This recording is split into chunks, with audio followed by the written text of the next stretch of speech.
Behind every great cinematic dog is a trainer who made the dog's performance possible. That's Teresa Ann Miller, the animal coordinator and lead dog trainer for the film The Art of Racing in the Rain, a movie told entirely from one dog's perspective. I'd later learn it was called a television. To get dogs ready to give convincing performances takes a special set of skills and a hefty amount of treats.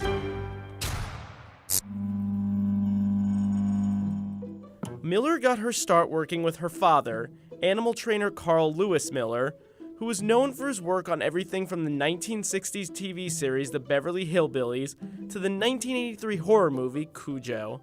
She trained dogs in White God and A Dog's Way Home, and she's worked with other animals like cats on Cat's Eye and pigs on Babe. For The Art of Racing in the Rain, 4 dogs played the main character.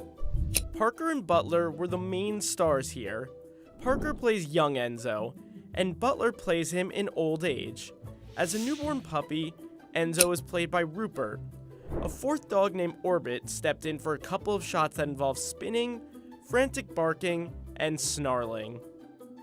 The most difficult thing for an animal to do is nothing in a scene, because they're looking for a reason why they're there, what they should be doing. And there's a difference between training older and younger dogs.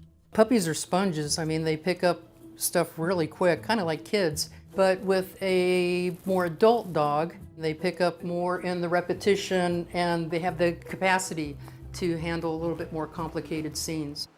For this movie, Miller had 8 weeks before shooting started to get the dogs ready, a shorter period of time than normal.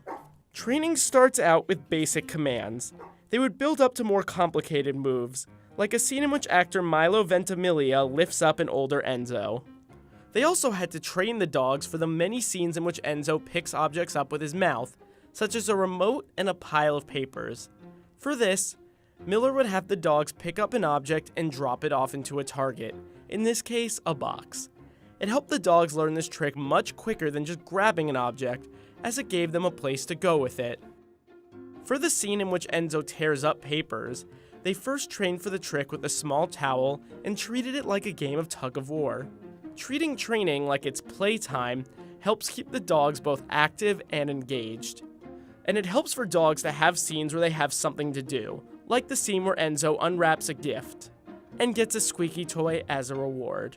On and off set, she used conditioned response training, a way of getting an animal to do a particular action and then signaling when that action is done correctly.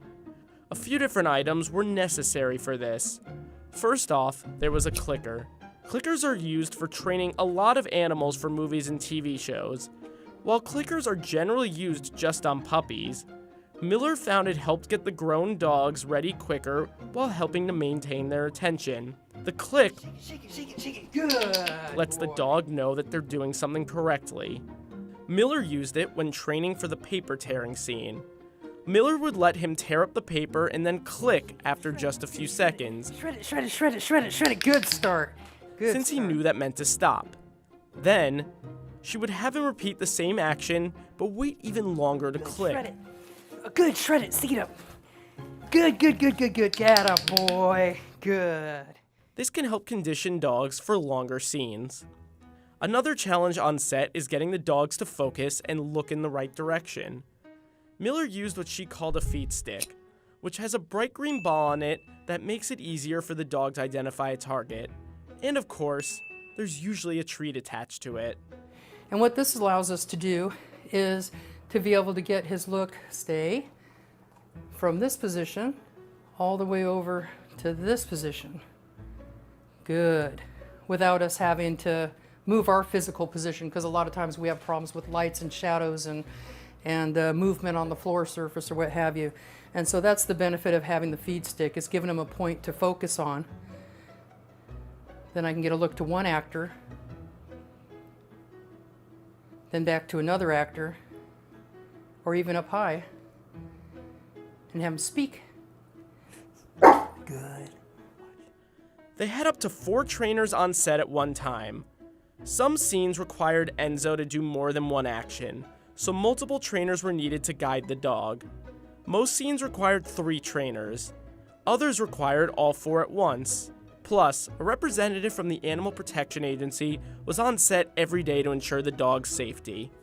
The set was also altered for the safety and comfort of the dogs. In the scene where Enzo rides in the race car, the car actually never went faster than 20 miles per hour. They used giant fans and shot in slow motion to create the effect of speed. Meanwhile, windows on the sets were lowered, so the dogs could see out of them easier. Many scenes were shot to make it seem like we were seeing the world from a dog's point of view.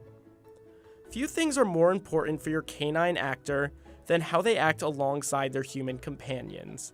Early on, they get the dogs comfortable with walking around without a leash on.